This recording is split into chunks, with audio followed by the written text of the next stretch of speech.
Assalamualaikum warahmatullahi wabarakatuh. Waalaikumsalam warahmatullahi wabarakatuh.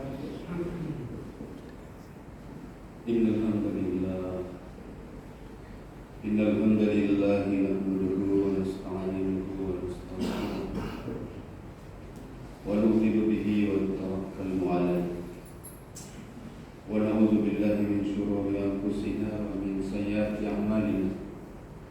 Man yahdihillahu fala mudilla lahu wa man yudlilhu fala hadiya lahu.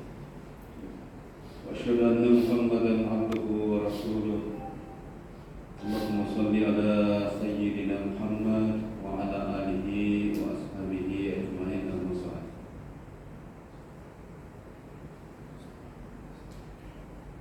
Qala Allah subhanahu wa ta'ala, a'udzu billahi minasy syaithanir rajim. Innama ya'muru masajidallah man amana billahi wal yawmil akhir. Ila akhir ayat. Kala Nabi sallallahu alaihi wasallam, balighu anni walau ayat. Atau kama kala Nabi sallallahu alaihi wasallam. Alhamdulillah, Bapak-bapak yang maghrib yang sama-sama dirahmati Allah Subhanahu wa taala. Bersyukurlah kita kepada Allah Subhanahu wa taala. Sebab daripada kasih sayang, taufik, hidayah daripada Allah Subhanahu wa taala, maka mampulah kita melangkah ke tempat yang penuh mubarak ini, semata-mata untuk melaksanakan daripada kewajiban kita sebagai hamba Allah, salat maghrib sebagaimana contoh baginda Nabi sallallahu alaihi wasallam dengan berjamaah. Kemudian tak lupa pula senantiasa kita mengirimkan salam dan selawat kepada junjungan Nabi Allah Muhammad sallallahu alaihi wasallam. Sebab daripada usahanya Rasulullah, pengorbanan daripada Rasulullah sallallahu alaihi wasallam, sehingga hidayah ini tersebar kepada seluruh manusia, sampailah kepada diri kita pada hari ini, disebabkan daripada usaha yang telah dibuat oleh Rasulullah sallallahu alaihi wasallam. Jamaah maghrib yang dirahmati Allah Taala, ulama dakwah kita sampaikan bahwa untuk mengamalkan daripada agama ini, maka kita membutuhkan namanya kekuatan iman. Seluruh perintah Allah Subhanahu wa taala yang dibutuhkan untuk diamalkan ini adalah bagaimana ada kekuatan iman yang ada di dalam diri pribadi kita masing-masing. Sehingga ulama dakwah katakan di awal-awal daripada sahabat-sahabat Rasulullah sallallahu alaihi wasallam di periode Mekah ini, maka yang digembleng dalam diri para sahabat ini adalah yang pertama bagaimana menanamkan keyakinan yang sempurna kepada Allah Subhanahu wa taala. Sebab dengan sempurnanya keyakinan terhadap la ilaha illallah Muhammadur Rasulullah, ketika dia bersemayam di hati seorang hamba, keyakinan yang sempurna yang tidak ada lagi keraguan di dalamnya, maka inilah keyakinan yang akan melahirkan amal-amal yang sempurna kepada Allah Subhanahu wa taala.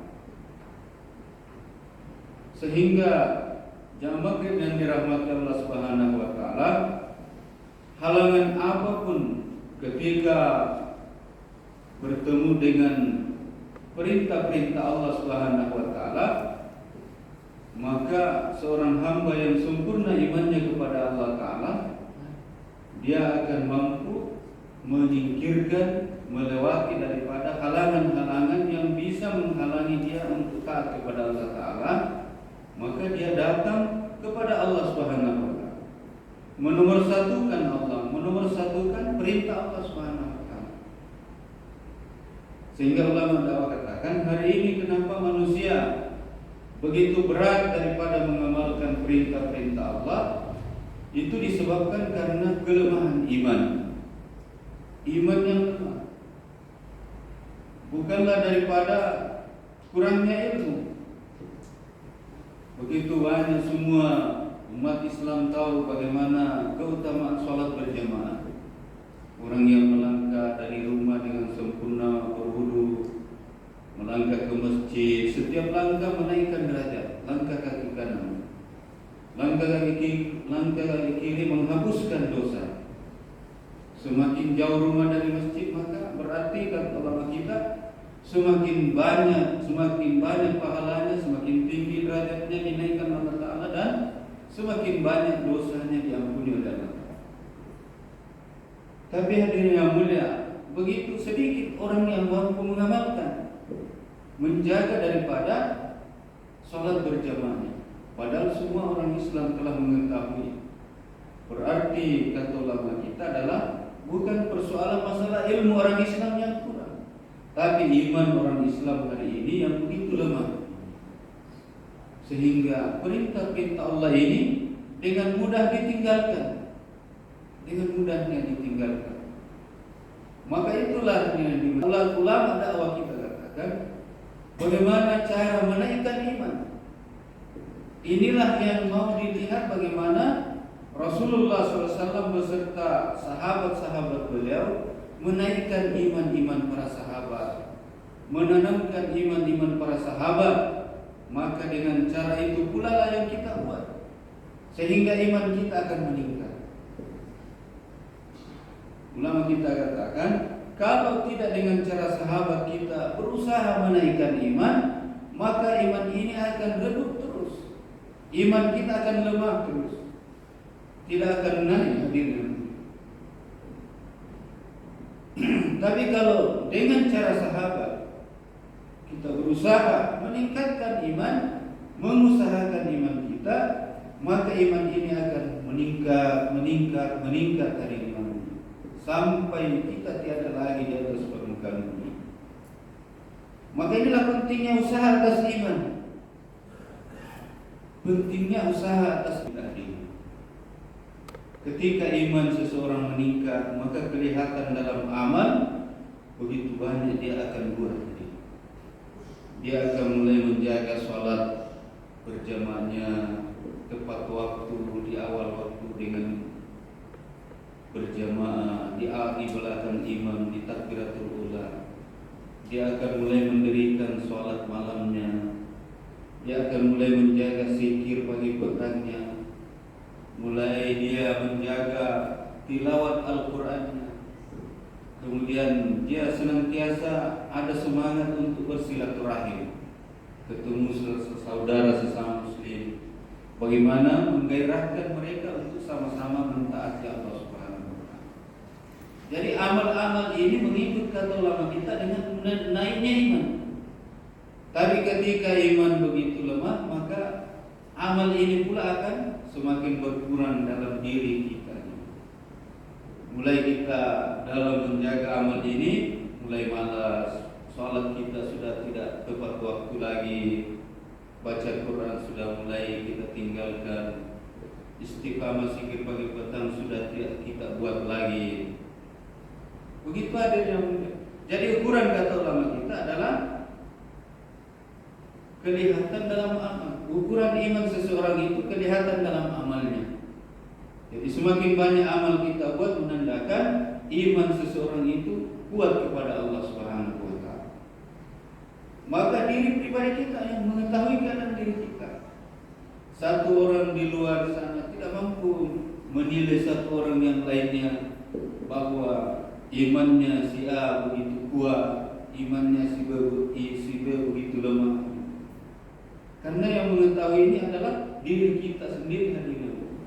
Kalau kita kuat di dalam beramal, menandakan iman kita akan meningkat dan terasa keyakinan itu full kepada Allah Ta'ala. Tidak ada lagi keraguan-raguan di dalam. Maka inilah usaha pertama kita hari ini, sebagaimana Rasulullah kepada sahabat, usaha menaikkan iman. Bagaimana caranya? Ulama telah memberikan kita arahan, memberikan kita penjelasan bahwa cara menaikkan iman yang dibuat Rasulullah kepada sahabat adalah dengan senantiasa membicarakan kebesaran-kebesaran Allah. Bicara kebesaran Allah. Dimanapun kita berada, kita belajar bicara kebesaran Allah. Semakin kita gencar bicara kebesaran Allah, sering senantiasa kita bicara kebesaran Allah, maka senantiasa pula Allah akan datangkan kebesaran-kebesaran Allah dalam diri kita. Kalau kebesaran Allah datang dalam diri kita, maka maknanya kata ulama, iman kita ini kuat dalam diri kita. Iman kita ini meningkat. Iman kita ini meningkat, hadirin mulia, sehingga orang yang kuat imannya ini, maka yakinlah kata ulama kita, pasti dan pasti nanti di akhir hayatnya mampu dia mengucapkan la ilaha illallah. Man kana fi akhir kalamihi la ilaha illallah dakhala al-jannah. Siapa yang di akhir ucapannya dia mampu mengucapkan la ilaha illallah, maka dia akan dijamin masuk surga. Ada jaminan masuk surga. Orang yang di akhir ucapannya mampu mengucapkan la ilaha illallah. Maka ini mesti dalam kehidupan kita, dalam semasa hidup kita ini kita senantiasa latih bicara kebesaran Allah SWT.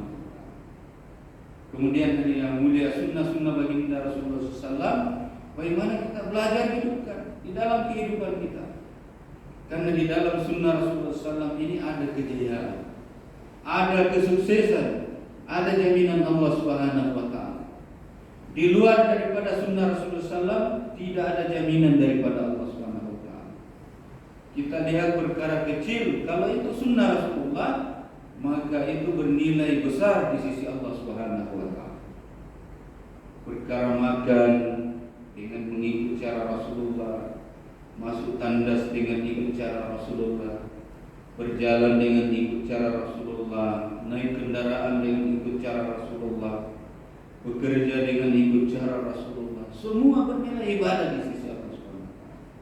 Tapi kalau tidak ikut cara Rasulullah SAW, maka tidak ada nilai ibadah di sisi Allah Subhanahu wa Ta'ala. Maka ini penting. Bagaimana dalam kehidupan kita ini kita melatih, menghadirkan keagungan sunnah Rasulullah SAW dalam kehidupan kita.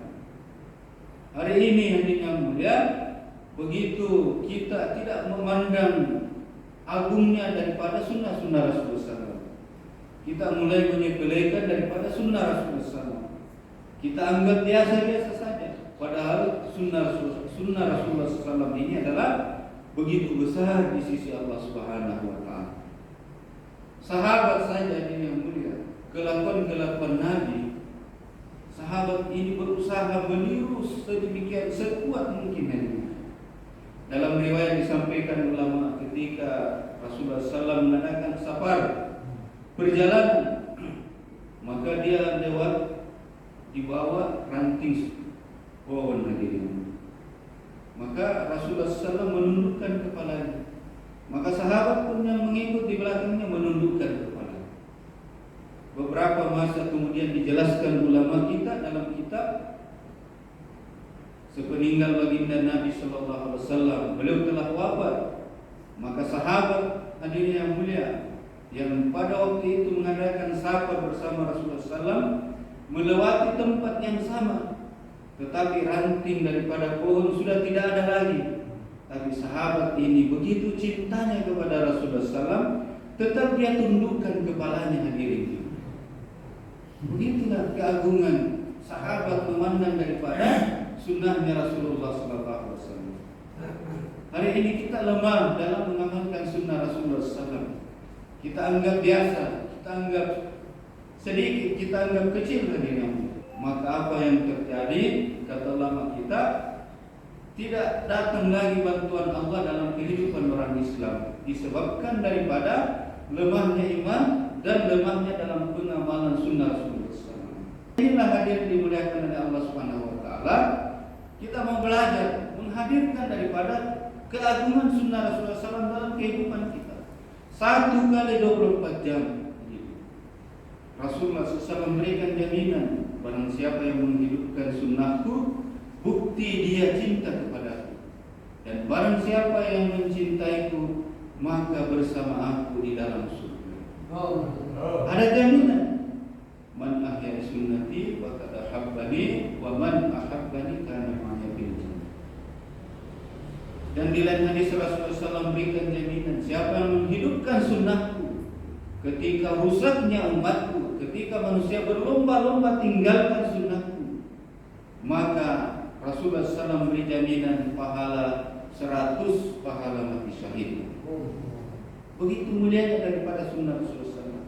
Maka yang dimuliakan Allah Ta'ala, bagaimana kita berusaha belajar, berusaha mengamalkan sunnah Rasulullah SAW.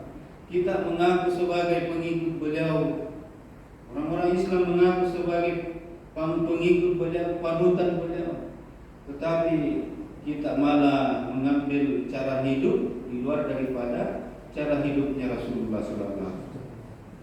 Maka pantaslah hadirin, tidak ada lagi campur tangan Allah dalam kehidupan kita. Maka inilah usaha dakwah muncul di tengah-tengah umat ini untuk belajar mengembalikan sekecil apapun daripada sunnah Rasulullah SAW, dikembalikan di tengah-tengah umat Islam ini.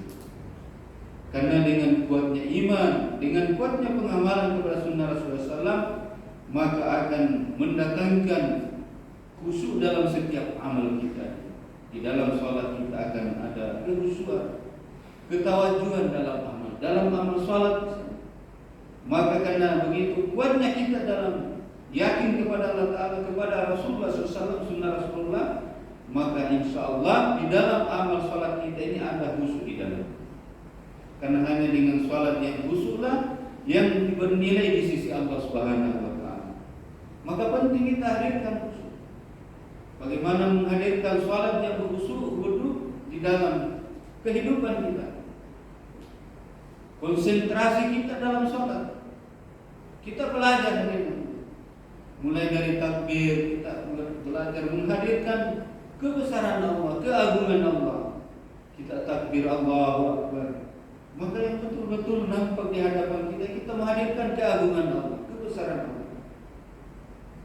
Sampai hadirin yang mulia, sampai kita salat, kita berusaha menghadirkan daripada sholat yang khusyuk, yang sempurna dalam diri kita ini.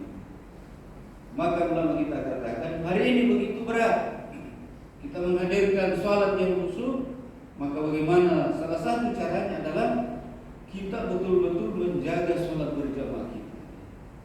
Karena apa? Dengan sholat berjamaah kita jaga, maka ada peluang sholat kita diterima oleh Allah Ta'ala.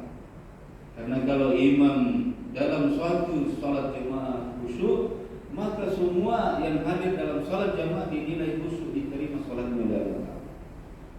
Kalau imamnya lagi belum khusyuk, tapi di antara makmum, di barisan belakang imam, ada satu orang yang khusyuk dalam sholatnya, dalam sholat jamaah pada waktu itu, maka seluruh yang sholat ini dinilai khusyuk, diterima oleh Allah Ta'ala. Kalau belum lagi ada yang khusyuk di antara jamaah, tetapi barisan rapat dan lurus, maka semua yang hadir di saat itu dalam sholat berjamaah dinilai khusyuk, diterima sholatnya oleh Allah Subhanahu. Maka inilah kita penting kita jaga. Kita ajak saudara kita bagaimana supaya sama-sama menjaga sholat berjamaah.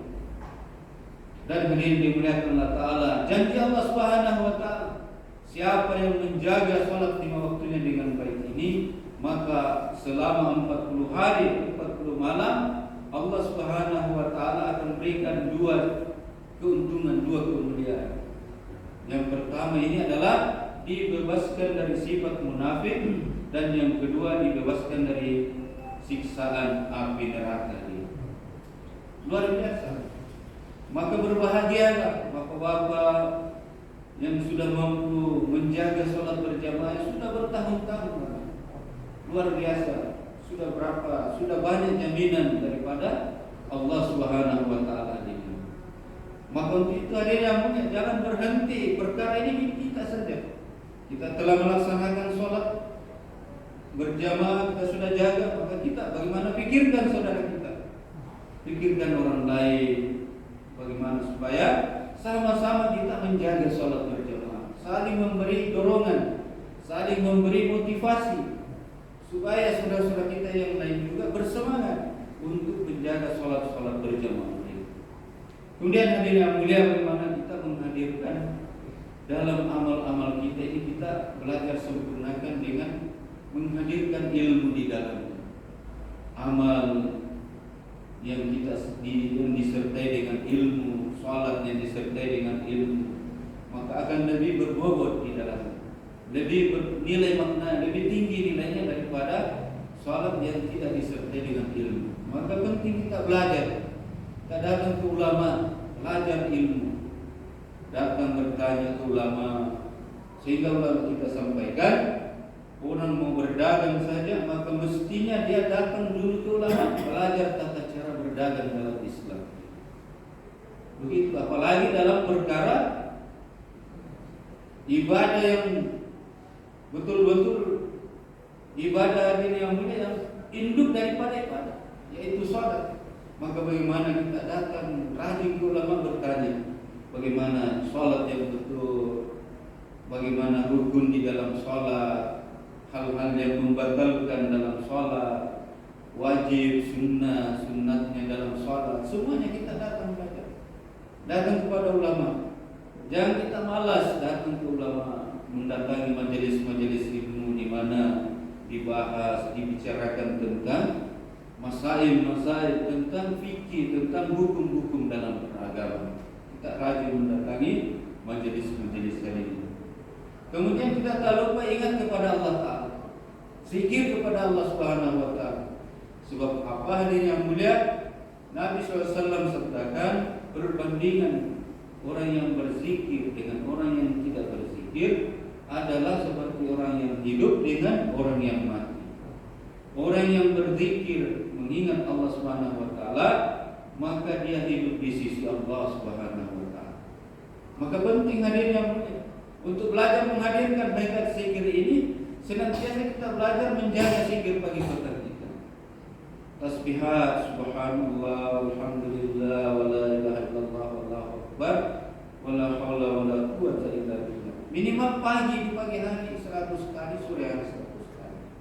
Berselawat kepada Rasulullah SAW minimal pagi juga 100, dan sore hari minimal 100 kali.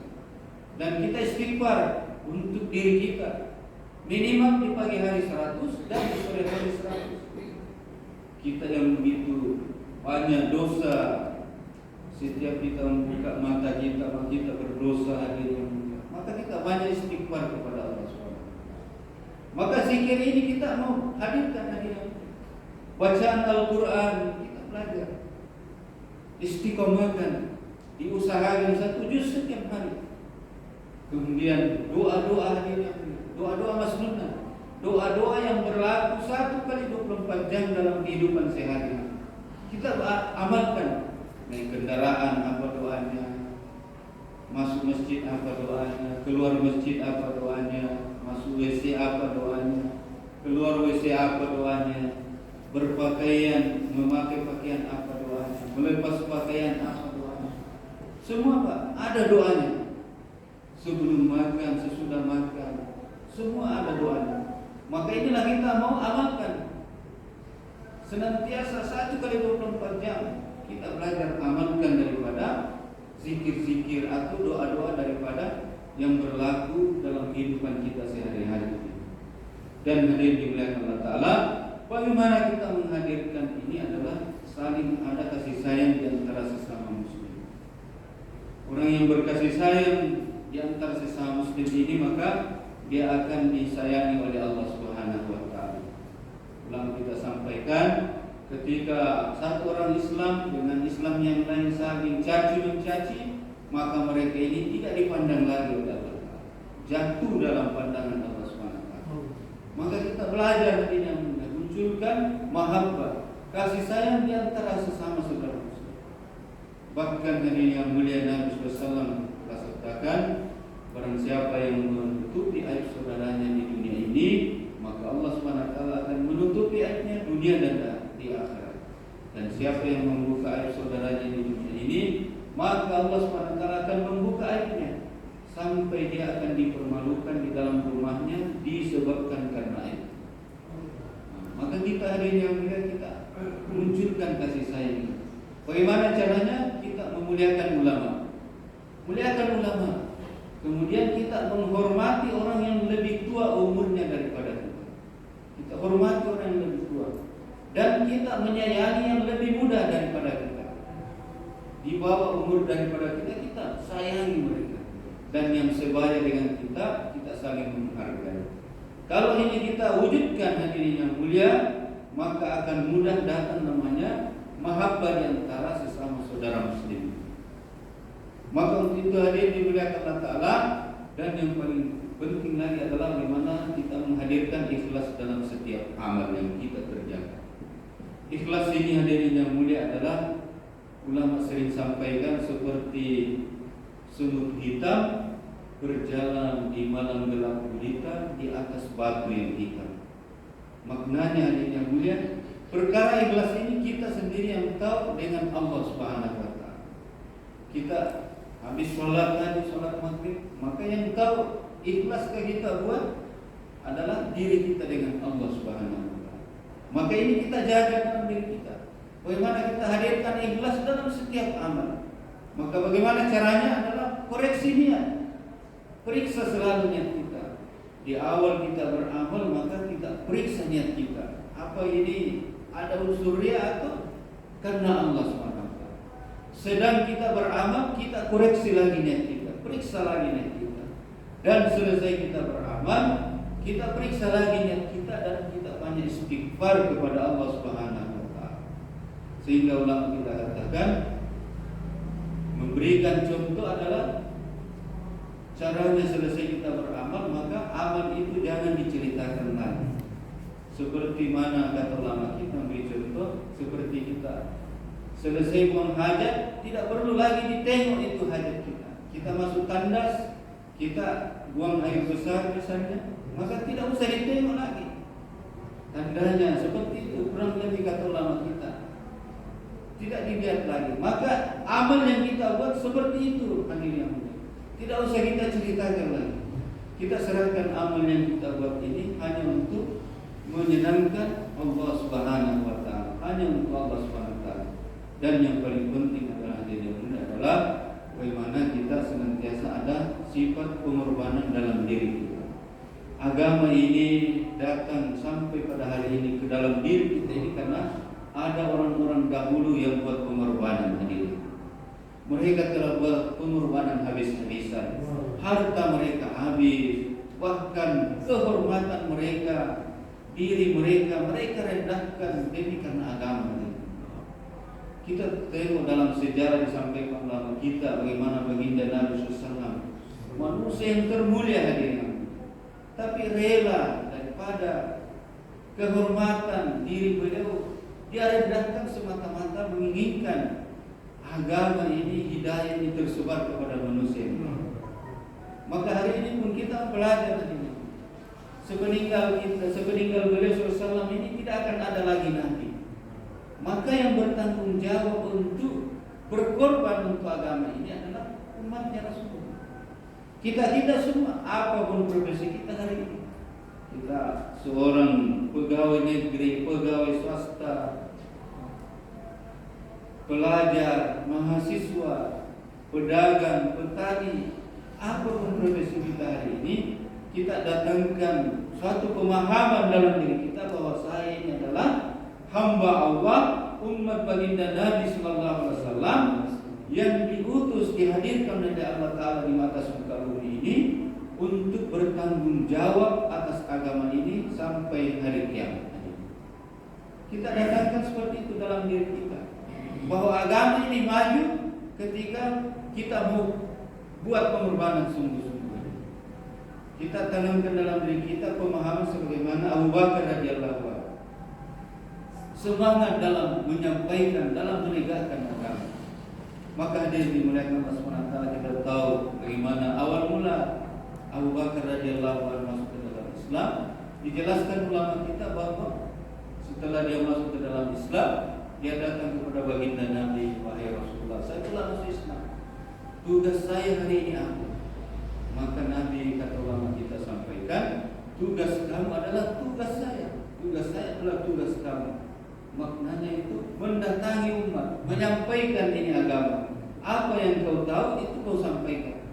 Maka ini yang mulia dikisahkan lewat daripada Abu Bakar radhiyallahu anhu, kurang lebih 6 orang sahabat, orang-orang terkemuka di kalangan sahabat, lewat daripada dakwah Abu Bakar, ajakan Abu Bakar, sehingga mereka masuk ke dalam Islam.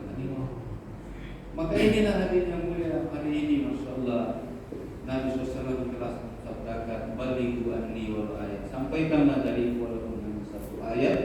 Hari ini berapa banyak ayat yang telah kita tahu hari ini, belum lagi kita sampaikan. Maka ini kita mau belajar lewat usaha dakwah inilah. Alhamdulillah, Masya Allah, kita belajar berkorban. Sampailah kita di tempat bapak-bapak, orang tempatan, orang tua kami di sini. Jadi satu rombongan datang dalam rangka belajar berkorban keluarga, belajar tinggalkan kampung halaman, kesibukan sementara. Di sini 3 hari kita buat amal-amal yang disenangi, yang diridhoi oleh Allah Ta'ala, sambil bersilaturahim dengan saudara-saudara kita di sekitar masjid, untuk sama-sama memberikan semangat kepada mereka, sama-sama taati Allah Subhanahu wa Ta'ala. Kita belajar berkorban. Semakin kita banyak berkorban untuk agama, maka ini agama ini akan semakin dikenal, semakin disenangi, semakin disenangi orang-orang di luar Islam. Semakin kita berkorban, maka hari ini kitalah yang ditunggu atas pengorbanan atas agama ini. Kalau bukan kita, siapa lagi? Kalau bukan hari ini, kapan lagi? Maka itulah hari yang mulia. Kalau bukan kita, siapa lagi?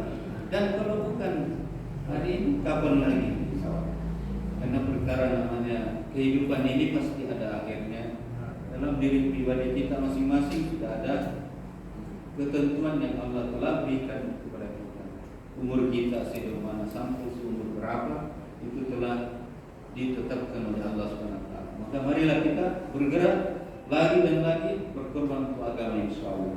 Insyaallah. Kita keluar 4 bulan, 40 hari, 3 hari, sesuai dengan kemampuan kita. Tahap-tahap 4 bulan, 40 hari, 3 hari ini adalah tahap saja, tahap untuk mencapai kekuatan iman dan pengorbanan atas agama. Kurang lebihnya yang kami sampaikan demikian. Sempurnanya majelis, marilah kita tutup dengan majelis. Subhanallah wa bihamdihi, subhanaka wa bihamdika, asyhadu an la ilaha illa anta wa astaghfiruka wa atubu ilaik. Assalamualaikum warahmatullahi wabarakatuh.